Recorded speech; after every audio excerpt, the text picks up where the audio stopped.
ሰላም ጤና ይስጥልን አድማጭ ተመልካቾቻችን እንደምን ቆያችሁ? እንግዲህ ከባልደረባዬ ፀሐዬ ጋር መተናል በሌላ ርዕሰ ጉዳይ። ፀሐዬ እንግዲህ ለዛሬ ፕሮግራም ዝግጁ ነህ? ዝግጁ ነኝ። ባለፈው አንዳንድ የተቃቀስናቸው ጉዳዮች አሉ በልጆች ዙሪያ። ከልጆች ነው መጀመሪያ የፈለግነው። ስለዚህ የዛሬው ነው በዛ ላይ እንቀጥል ነው እዚህ ያለ ነው። መልካም እንግዲህ ወላጆች ከባለፈው ቪዲዮአችን ጥሩ ትምህርት እንዳገኙ ተስፋ እናደርጋለን። እንግዲህ የኛም ትልቁ ሀሳብ የሚሆነው ወላጆችና ልጆች በምን ያክል ነው የሚግባቡት የሚለው ርዕሰ ጉዳይ ላይ ነው ሞር ፎከስ አድርገን የምንሰራው። ፀሐዬ እንግዲህ በዚህ ሀሳብ ላይ ጠለቅ ያለ እውቀትም አለ በሙያው ላይ አለበት ብዬ አስባለሁ። አንዳንድ ጥናቶችንም አዘጋጅተህ እንደመጣህና ለወላጆች ጠቃሚ የሚባለውን ነገር እንደምታቀርብ ተስፋ አድርጋለሁ። ወላጆች የሚጠይቁት ጥያቄ ካለ በቻልነው አቅም ልንመልስላቸው ዝግጁ ነን። እንግዲህ ወደ ፕሮግራማችን እንገባለን ማለት ነው። ባለፈው ቪዲዮአችን በመቀጠል አንዳንድ ሀሳቦች ወደ አእምሮ እየመጡ ነበርና እያንዳንዱ ልጅ መሰረታዊ ፍላጎት ይዞ ነው የሚወለደው የሚል ሀሳብ ብዙ ጊዜ አእምሮ ላይ ያቃጭላል። ይህ ፍላጎት እውቅናን የማግኘት ፍላጎት እንደሆነም ይነገራል። በመሰረቱ ህፃናት ለምን እንደሚያለቅሱ፣ ታዳጊዎች ሁልጊዜ ለምን ራሴ ለስራ ልሞክር ብለው እንደሚያስቡ፣ ልጆች ለምን በርካታ ጥያቄዎችን አንዱን ጥያቄ አንዱ ላይ በመደራረብ ምንና ለምን ብለው ይጠይቃሉ ብለን እናስብ ይሆናል። ግን ከፍ ያለ ትኩረት አልሰጠነውም በዚህ ጉዳይ ላይ። በሚገርም ሁኔታ በዚህ መልስ ዙሪያ የስነ ልቦና ባለሙያዎች ጉዳዩ ከምናስበውና ከምንገምተው በላይ በጣም ጥልቅና ትኩረት የሚሻው መሆኑን በጥናት አረጋግጠዋል። እንደኛ ሀገር ብዙም ትኩረት ያልተሰጠው ነገር ነው ይሄ ጉዳይ። ነገር ግን ትልልቅ ባለሙያዎች ይህንን የስነ ልቦና ጉዳይ አብራርተውታል። ለምሳሌ ብንወስድ እንደ ዶክተር ኤሪክ በርን ያሉ፣ እንደ ክላውድ ስታይነር ያሉ፣ እንደ ጆን ቦል ያሉ፣ እንደ ኤሪክ ኤሪክሰን ያሉ፣ እንደ ጃን ፒያዥ ያሉ፣ እንደ ካሮል ዴክ ያሉ ሰዎች ይህንን ሀሳብ ሰርተውበታል። ፀሐዬ ደግሞ ሞር ከኔ በተሻለ እነዚህን ሰዎች ጥናቱንም ስለምታውቀው የምትጨምረው ሀሳብ ካለ ሀሳብክን አጋራንና ወላጆችም ካንተ አንዳንድ ነገሮችን ይወሰዱ። በትክክል ነው እንዳልከው ነው። ዋና ነገር ዛሬ ጥናታችን ውይይታችን መሰረት የሚያደርገው በእነዚህ ሰዎች ጥናት ላይ ነው ማለት ነው። መሰረቱን ከነዚህ ሰዎች የወሰድነውን ነው አሁን ልንወያየው ነው። አድማጮቻችን ይማሩበት ብለን የተዘጋጀንበት ጉዳይ የእነዚህ ሰዎች ጥናት መሆኑ ለማሳየት ነው። እኔም ያው ለትራንዛክሽናል አናሊሲስ በተለይ ፕራክቲሽነር በዛ ዘርፍ ጥሩ እየተማርኩም እያስተማርኩም ያለውን ሰው ነኝ። ዶክተር ኤሪክ በርን ይህንን ጉዳዮች እነዚህ ጥያቄዎች ጉዳይ የልጆች ጥያቄ ጉዳይ የሚያነሳው በትራንዛክሽናል አናሊሲስ ጥናት ውስጥ ነው። ክላውድ ስታይነር የእውቅና ኢኮኖሚ ብሎ በጠናው ስፔሲፊክ የሆነ ጥናት ስር ላይ አንተ ያነሳቸው ጥያቄዎች ላይ ብዙ ምርምሩ ሰርተዋል። ጆን ባውልቢ የቁርኝት ቲዮሪ የሚለው ዴቨሎፕ ያደረገ ሰው ነው። ሜሪ አይንስወርዝ የእንግዶች ሁኔታ ለምሳሌ በእኛ ሀገር ላይ እንዴት እንደሆነ ታውቃለህ። እንግዶች ካሉ ልጆች መጠየቅ አይችሉም፣ ዝም ማለት አለባቸው እና የእንግዶች ሁኔታ የሚል ጥናት አድርጓል። ኤሪክሰን ስነ ልቦናዊ የእድገት ደረጃዎች ወይ ደግሞ ሳይኮሎጂካል ስቴጅስ ኦፍ ዴቨሎፕመንት በሚለው ላይ ለጥያቄዎቻችን ላይ በጠየቁት ጥያቄ መልስ ሰጥቷል። ጃን ፒያዤ ደግሞ የማወቅ እድገት ጽንሰ ሀሳብ ወይ ደግሞ ኮግኒቲቭ ዴቨሎፕመንት ቲዮሪ በሚለው ላይ በልጆች ጥያቄ ዙሪያ ላይ ብዙ መልስ አለው። በዛውም ካሮል ዴክ ደግሞ የእድገት ማይንድሴት ወይ ደግሞ ግሮዝ ማይንድሴት ሪሰርች ያደረገ ሰው ነው።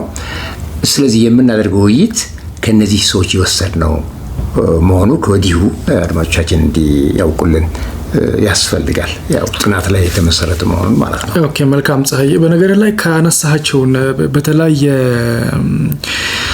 የእንግዶች ሁኔታ የሚለው ነገር ላይ አብዛኞቻችን ያደግንበት ሁኔታ ጋር ይመሳሰላል። አይተው ከሆነ እንግዶች በሚመጡ ሰዓት እንደውም በልጅነታችን ቤት ሁሉ እንድንቀመጥ አይፈቀድልንም፣ ያስወጡን ነበረ። ትዝ ይላል።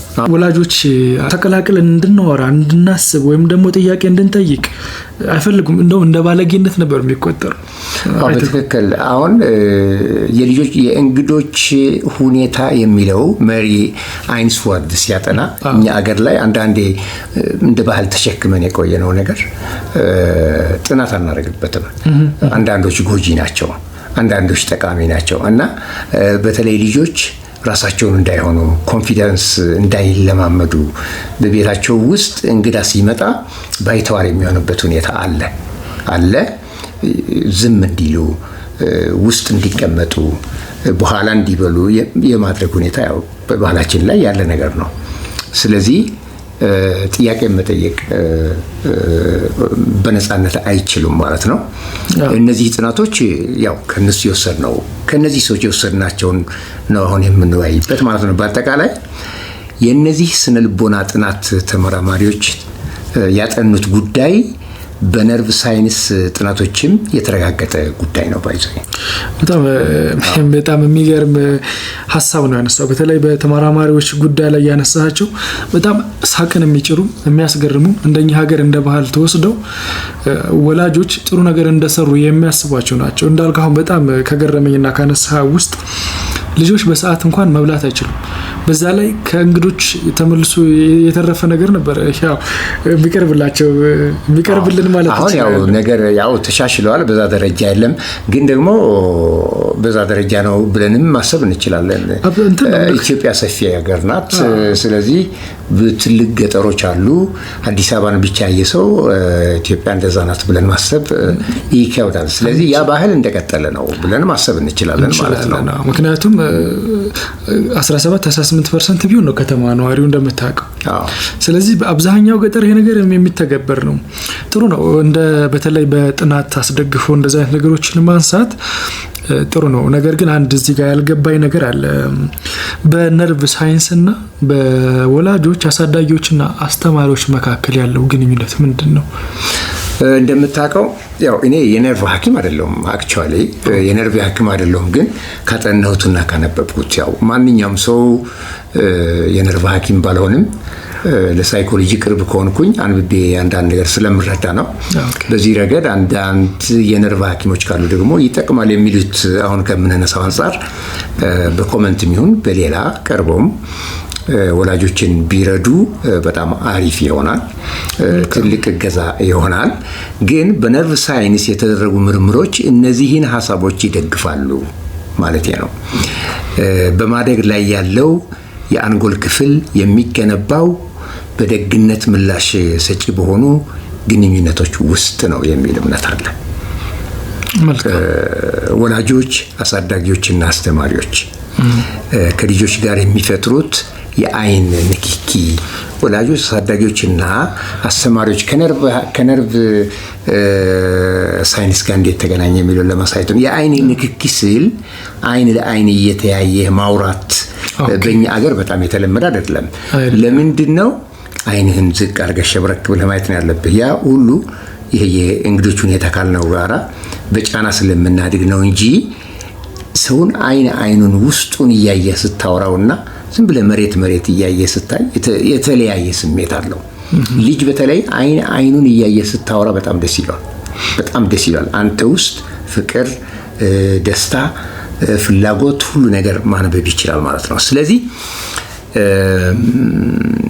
እነዚህ አሳዳጊዎች የሚባሉ ሰዎች ወላጆች፣ አሳዳጊዎች እና አስተማሪዎች ከልጆች ጋር የሚፈጥሩት የአይን ለአይን ግንኙነት ንክኪ የንግግር የፍቅርና የንክብካቤ ላይ የተመሰረተ ግንኙነት ልጆች ስሜታቸውን እንዲቆጣጠሩ ለመማር የሚረዷቸው ጠቃሚ የነርቭ መስመሮች በአንጎላቸው ውስጥ እንዲበቅሉ ይረዳቸዋል ይላል የዚህ የነርቭ ሐኪሞች የሥራ ውጤት ማለት ነው።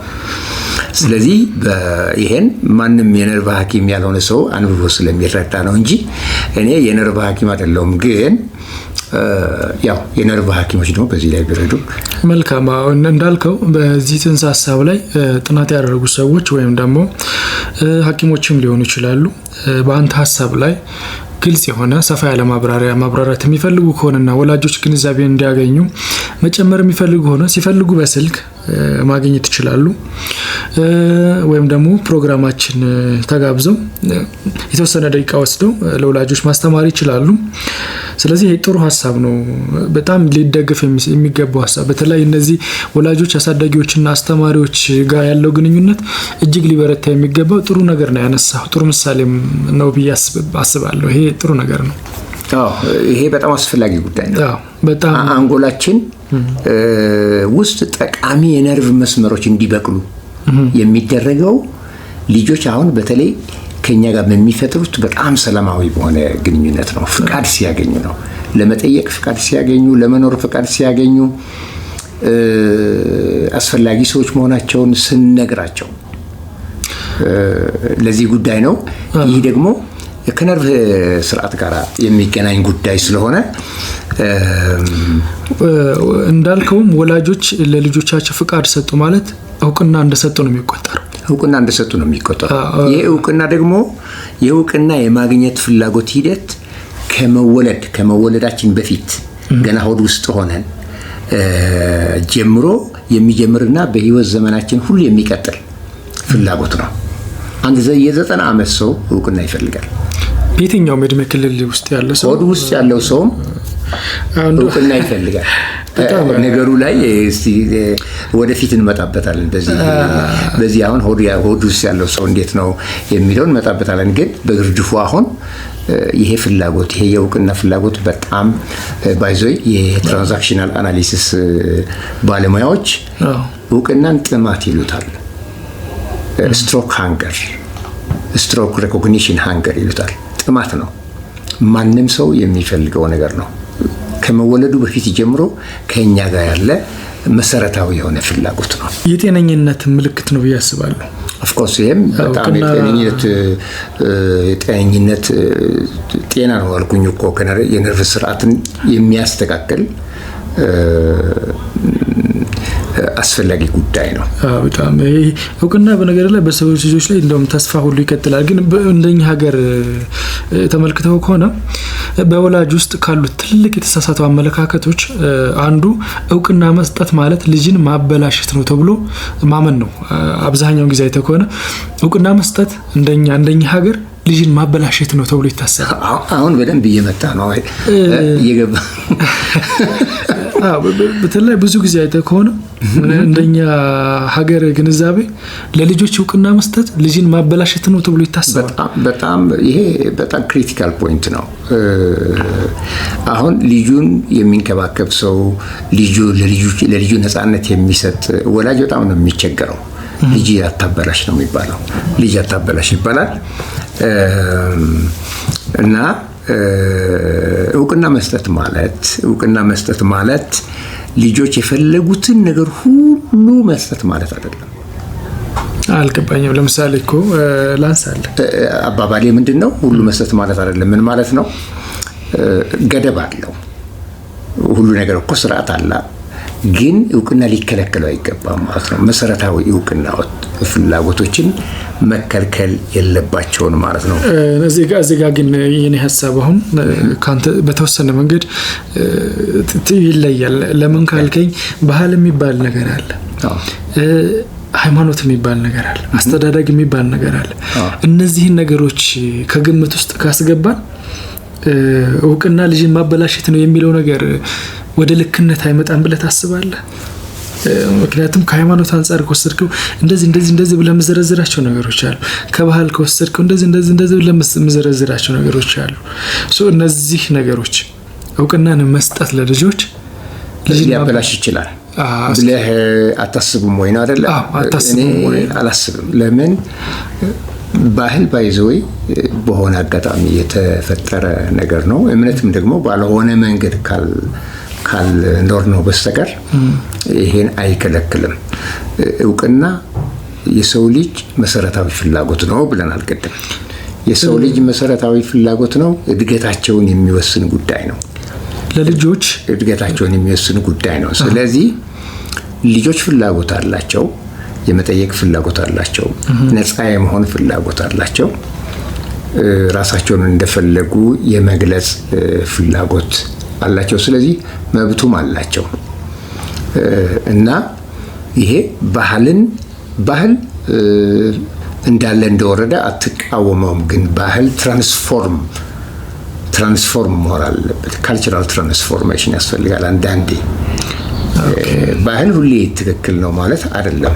እሱ ልክ ነው። ስለዚህ ገደብ ሊኖረው ይገባል። ዝም ብሎ ልቅ የሆነ እውቅና አሁን አንተ እንዳልከው ሊያበላሽ ይችላል። ለምሳሌ ዝም ብሎ ለልጅ ብር መስጠት፣ ዝም ብሎ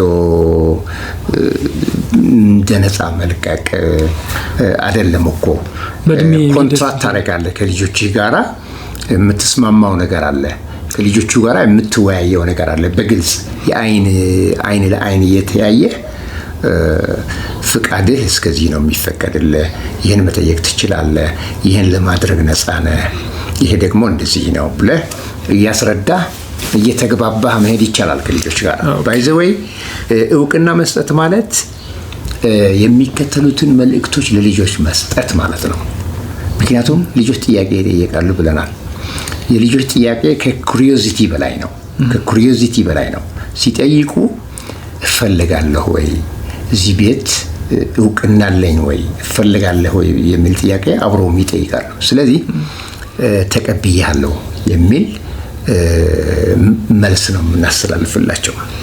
በዚህ ቦታ ተቀባይነትህ ከፍተኛ የሆነ ነው፣ እያዳመጥኩህ ነው፣ ዋጋ ያለህ ሰው ነህ፣ አንተ የኛ አባል ነህ፣ you belong to us, you belong to this society፣ ለዚህ ሶሳይቲ ቢሎንግ ታደርጋለህ፣ የዚህ ቤት ቅመም ነህ አንተ የሚል እውቅና መስጠት ማለት ነው። ኦኬ ሶ ከንግግርህ የተረዳሁት ነገር ምንድነው? እውቅና እውቅና ስንሰጥ እድሜ የሚፈቅዳቸውና እድሜ የማይፈቅዳቸው ነገሮች አሉ። እውቅና በእድሜ ገደብ ውስጥ አብሮ ያልፋል ማለት ነው። እኛ እንደምናነሳው እንደኛ ባህል ከሆነ ለልጆች እውቅና መስጠት ልክ እንዳልሆነ ነው የሚያነሳው። ነገር ግን ሁሉም አይደለም እንጂ የሚከለከሉ ነገሮች አሉ ስትል ወይ የእድሜ ወይ የሁኔታ በእኛ ሀገር ያው እንዲያውም ልብህን አይወቀው ልጅ፣ ልብህን አትስጠው እንዲያውም ቃል በቃል ይባላል። ለልጅ ልብ ካልተሰጠ ለምን ይሰጣል? ለልጅህን ልብህን አይወቀው ይባላል። እዚህ በጣም የሚያስጠላኝ አባባል ምን ልጅ ምን ይልሃል አይንህን ምናምን፣ ይቅርታ እንደው አባባሉን ረሳሁትና አይንህን ያወጣሃል በእንጨት ምናምን አባባላለች። ልጆችን ከወላጅ ምን ያክል እንደምታረቅ ኤግዛክትሊ ርቀት ነው የምትፈጥረው። ባይ ዘ ዌይ አሁን በጣም አመጣው። አሁን ልጆችን እውቅና መከልከል ማለት እውቅና ማለት ምንድነው? እውቅና መከልከል ማለት ምንድነው? እንዳይጠይቁ ማድረግ፣ ፍላጎታቸውን እንዳይገልጹ ማድረግ፣ ፍላጎታቸውን አሁን መጫወት አለብህ ብለህ ሳይሆን ለምሳሌ ልጁ ራሱ ፈልጎ ነው መጫወት ያለበት። ምሳሌ ማለት ነው፣ ቀላል ምሳሌ። ራሱ ፈልጎ ፍላጎቱ መጠየቅ አለበት ማለት ነው። እውቅና ማለት ይሄ ነው። እነዚህ ምልክቶች፣ እነዚህ የእውቅና ምልክቶች የልጆቻችን በራስ የመተማመን ስነ ልቦናዊ መሰረት ሆነው የሚያገለግሉ ናቸው። ትልቅ ነገር ነው። ለልጆች እውቅና መስጠት ማለት የነገ ህይወታቸውን እንዲገነቡ መሰረት መጣል ማለት ነው። በጣም ትክክል ነው። በነገር ላይ እነዚህ አሁን አንተ ቀደም ብለህ ያነሳቸው ወላጆች በየቀኑ ባላቸው ህይወት መስተጋብር ውስጥ ሊጠቀሟቸው የሚገቡ ናቸው ብዬ አስባለሁ። በተለይ አሁን አንተ በዋናነት ያነሳቸው ተቀብያለሁ፣ በዚህ ቦታ ላይ ተቀባይነት ከፍተኛ ነው የሆነው፣ እያዳመጥኩ ነው፣ ዋጋ ያለ ሰው ነህ፣ የኛ አባል ነህ የሚሉ እነዚህ አረፍተ ነገሮች ልጁን ጠንካራ በስነ ልቦናም የተገነባ ፍላጎቱን በኮንፊደንስ የሚናገር ነገ ዓላማውን የሚያቅሰው አድርጎ ይፈጥራል። ወላጆች እነዚህ ነገሮች በየቀኑ ሊናገሯቸው ይገባሉ። በጣም ትልቅ ሐሳብ ነው ያነሳው። እዛ ጋር ነው ዋና ነገር ያለው። በጣም ትልቅ ሐሳብ ነው።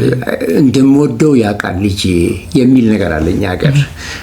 ወይ ደግሞ ባለቤቴም ሊሆን ይችላል፣ ባለቤቴ እንደምወዳት ታውቃለች፣ መናገር አይጠበቅብኝ የሚባል ነገር አለ።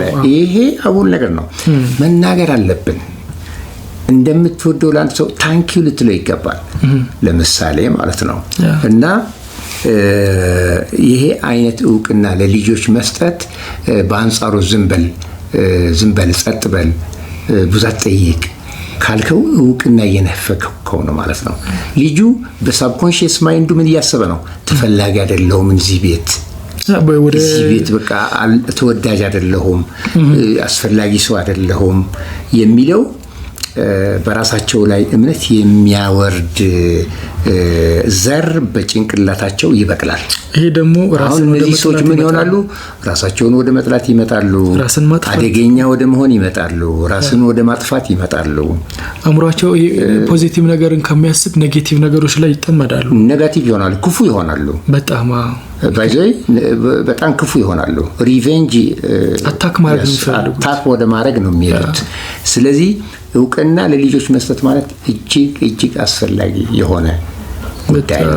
በጣም በተለይ የስነ ልቦናዊ ነገሩ ላይ ያነሳቸው ነገሮች በጣም ቆንጆ የሚባሉ ናቸው። እንደ አጠቃላይ ዛሬ ያነሳናቸው ሀሳቦች በጣም ገቢ የሚባሉ ናቸው። ስነ ልቦና ላይ፣ ግንኙነት ላይ፣ ጥበብ ላይ ወላጆች ይሄ ሳብጀክት በጣም ጥልቅ ነው። እኛ አሁን ግን ጠቅለል ብሎ ብዙ ትምህርት ግንዛቤ መስጠት ነው የኛ ስራ። አሁን አዌርነስ መስጠት ነው። አዌርነስ መስጠት ወላጆች በተለይ ከልጆቻቸው ጋር ያላቸው ግንኙነት ወላጆች ብቻ አይደለም፣ ጓደኛሞች። አሁን እኛ ሀገር በጣም ብዙ ባልና ሚስት አሉ፣ ፍቅረኛሞች አሉ። እነዚህ ሰዎች አዲስ አበባን ብቻ አይደለም፣ አዲስ አበባ ውስጥም ብዙ ችግር አለ። ግን በአጠቃላይ አገሪቱ ውስጥ ችግር ሊኖር ይችላል። ለምንድን ነው ችግር ያለው? በተለይ አንደኛው እውቅናን አለመሰጣጣት ነው። በግልጽ ፌክ መሆን የለበትም፣ እውነተኛ ማለት ነው። ኦቴንቲክ እውቅና፣ ትክክለኛ ማለት ነው። እና በተለይ በኤሪክ በርን ብለን ያነሳነው የስነ ልቦና ባለሙያ የግንኙነት ስነ ልቦናዊ የእድገት ደረጃዎች ስነ ልቦናዊ ዘርፍ ውስጥ እንደሚያስተምረን ሰዎች ህይወታቸውን ሙሉ ከወላጆች፣ ከመምህራን፣ ከጓደኞች፣ ከትዳር አጋሮች፣ ከስራ ባልደረቦችና ከማህበረሰቡ የስሜት ትኩረት ወይ ደግሞ እውቅና በየትኛውም እድሜም ሆነው መፈለጋቸውን አያቆሙም። ሁሌ ይፈልጋሉ። ሁሌ እውቅናን እንፈልጋለን። እውቅና እንደ ምግብ ነው። ሪሊቲስ እንደዛ ነው። ባይዘይ አሁን እኔ አሁን አንድ ነገር አድርገህልኝ ታንኪዩ ስልህ ምን ስሜት ነው የሚሰማ? ነገ የማድረግ ነው ውስጥ ምን አይነት ደስታ ነው የሚሰማ? ሪሊፍ፣ በቃ ደስታ ነው የሚሰማ። በጣም ደስተኛ ካልሆነ ዝም ብዬ ከሄድኩኝ ምን ይሰማል? አንደኛ ለነገሩ ትኩረት እንዳልሰጥ ምን ሆንኩኝ? በቃ ራስህን ትጠላለህ ማለት ነው። እኔንም ትጠላኛለህ ማለት ነው። ሶ ግንኙነት ይበላሻል። አንዳንድ ሰዎች ዋጋ የሚሰጡትን ነገር ማቅለል ነው የሚሆነው። ታንኪዩ መሆን አለበት። ታንኪዩ መባል ያስፈልጋል። ታንኪዩ ደግሞ በብዙ መልኩ ይገለጻል። በተለይ ልጆች ጋር ሲሆን በቃል ታንኪዩ ትላለህ፣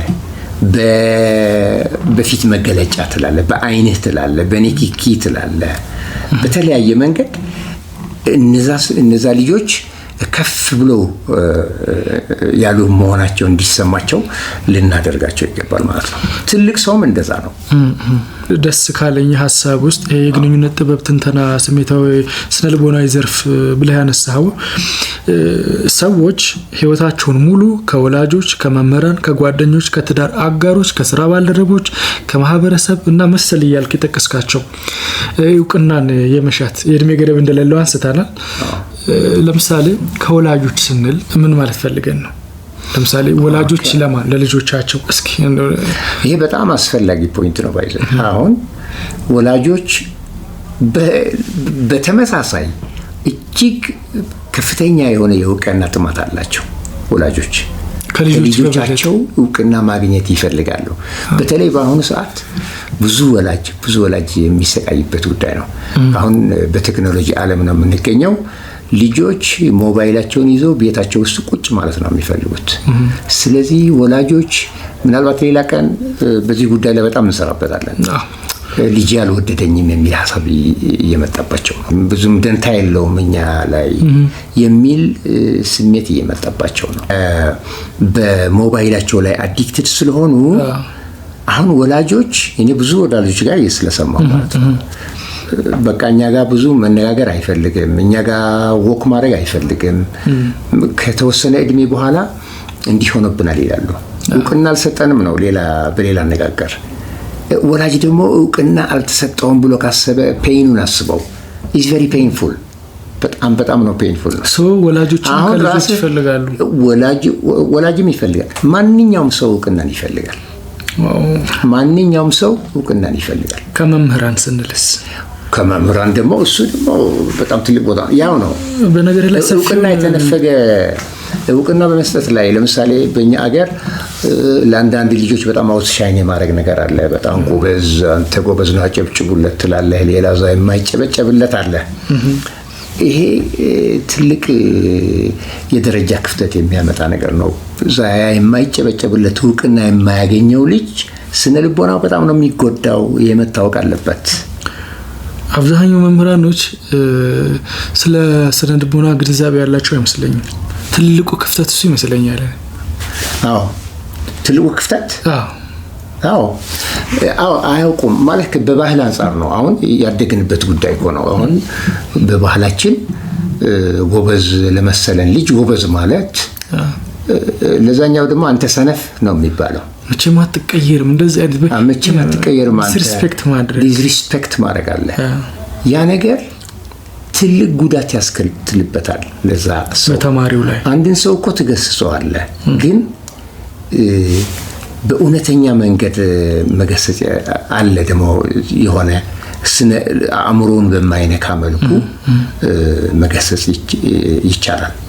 ግን አስተማሪ በተለይ ግን ክፍል ውስጥ ሁሉንም ክፍል ጎበዝ ማድረግ ነው ያለበት እንጂ አንዱን ወይ ደግሞ ሁለት ተማሪ ይዞ አይደለም ወደፊት መምጣት ያለበት።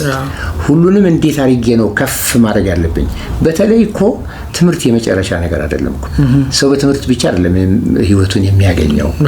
ትምህርት እጅግ በጣም አስፈላጊ ነገር ነው። ግን አስተምራለሁ ስትል አእምሮውን ከጎዳኸው ለምንም አይሆንም ማለት ነው። ያ ሰው አእምሮውን ትጎዳዋለህ። እኔ በዚህ በጣም ብዙ አንድ ሁለት ብዬ የማነሳባቸው ብዙ ሰዎች ግለሰቦች እንኳን አሉ። ግን አይ ዶንት ዋንት እዚህ ማንሳት አልፈልግም። ግን ትምህርት ቤት እጅግ ትልቅ ችግር እየፈጠረ መሆኑ ይሄ ይታወቃል። አሁን አድማጮቻችንም አይ ቲንክ ብዙ ግንዛቤ ይኖራቸዋል በዚህ ላይ። ምንም ጥያቄ የለውም። ልጆች እጅግ እንደሚያድግ ቡቃያ ዛፍ ናቸው። በስርዓት ያዙ ይገባል። አንዱን ዛፍ ስሩን ከቆረጥከው አያድግም። አንዱን ኮትኩተህ ሌላው ግማሹን ስሩን እንደዛ ማለት ነው። ስለዚህ እውቅና አሰጣጥ ላይ አሁን ይሄ ስትሮክ ኢኮኖሚ ብለን ሽታይነር ላይ ያየነው ጥናቱን ያጠናው ክላውድ ሽታይነር ስትሮክ ኢኮኖሚ ይላል። ስትሮክ ኢኮኖሚ ሲል በጣም ትልቅ ኮንሰፕት ነው ባይዘ። ይህ ኮንሰፕት ምንድነው? መልካም የሆነ እውቅና አለ፣ ኔጋቲቭ እውቅና አለ። ግን ምንድነው የሚሉት ኤሪክ በርንም ክላውድ ሽታይነርም የሚሉት ምንድነው? የሰው ልጆች ከምንም እውቅና ኔጋቲቭ እውቅና እንኳን ቢሆንም ይፈልጋሉ። ለምሳሌ አሁን አንድ ልጅ ኢግኖር ከሚደረግ ቢሰደብ ኦልሞስት ይመርጣል። የሆነ እውቅና አግኝቷል፣ ሳምቲንግ አግኝቷል የሆነ። ስለዚህ እውቅና ቅድም እንዳልነው መሰረታዊ የሆነ ፍላጎት ነው። አስተማሪዎችም ወላጆችም ልጆችን እውቅና እኩል መስጠት አለባቸው። ኢኮኖሚን እኩል ዲስትሪቢዩት ማድረግ አለባቸው ለሁሉም። ስትሮክ ኢኮኖሚ የተባለው ይሄ ነው። ዲስ ኢዝ ኢኮኖሚ ነው። የኔ ኢኮኖሚ ዲስትሪቢዩት መደረግ አለበት። ያ ትልቅ የምትለው ሰው ግን አንድ አስተማሪ ምናልባት ያ ልጅ አድጎ አንድ ቀን እውቅና ሲነፍገው ምን ይሰማዋል? እንደ ቀልድ እኮ ይባላል እኮ አይደለ? እውቅና አስተማሪው ልጁን ሲበድለው ይሄን መምህር ዶክተር ሁኜ ካገኘሁት አይነት እውቅና ቢነፍገው ጃስት ኢግኖር ቢያደርገው how he will feel ምን ፊል ያደርጋል ብለህ ታስባለህ? ስታንተ ራስህ ጥሩ ስሜት አይሰማውም። ትልቁ ነገር በጣም ይሰማው። በዛ ላይ አጋጣሚዎችን የሚጠብቅ አይነት ምን በቀለኛ አይነት ትውልድ ግን አይደለም። እሱ ላይ አስተዋውሱላ ይችላል። አስተማሪው ማያስታውስም። አስተማሪው እኮ መጥፎ ነገር እንዳደረገ አያውቅም። ይሄ እኮ አዌርነስ ስለሌለ ነው እንጂ እኮ በክፋት እያደረጉት ያለ አይደለም እኮ። ከግንዛቤ እጥረት ይመስላል። ከግንዛቤ እጥረት ነው። ግን ልጆችን በጣም እየጎዱ ነው። ሁላችንም እኮ አለብን። ለምሳሌ አንተም ውስጥ አእምሮ ውስጥ እኮ አለ በመጥፎ የሳልከው መምህር፣ እኔም ጋር አለ በመጥፎ የሳልከው ነው ማቃቸው አንድ ባንድ። አንዳንዱ እኮ ለውድቀታችን ምሳሌዎች ናቸው ብሎ የሚያነሳቸው መምህሮችም አሉ። ስለዚህ አይ ቲንክ በክፋት ሳይሆን በባህላችን የተሸከምነው ቅድምም ያልከው ማለት ነው። ባህላችን ተሸክመን ነው ያለ ነው። አሁን ባህላችንን ትንሽ በተን አድርገን የትኛው ሪሊ የሰውን ስነ ልቦና ይጎዳል፣ የትኛውን ትራንስፎርም እናደርገው። ካልቸራል ትራንስፎርሜሽን ብዙ ዓለሞች ላይ የተሰራበት ስራ ነው። ግን በተን አድርገህ ትውልድን አቢዩዝ አያደርግም።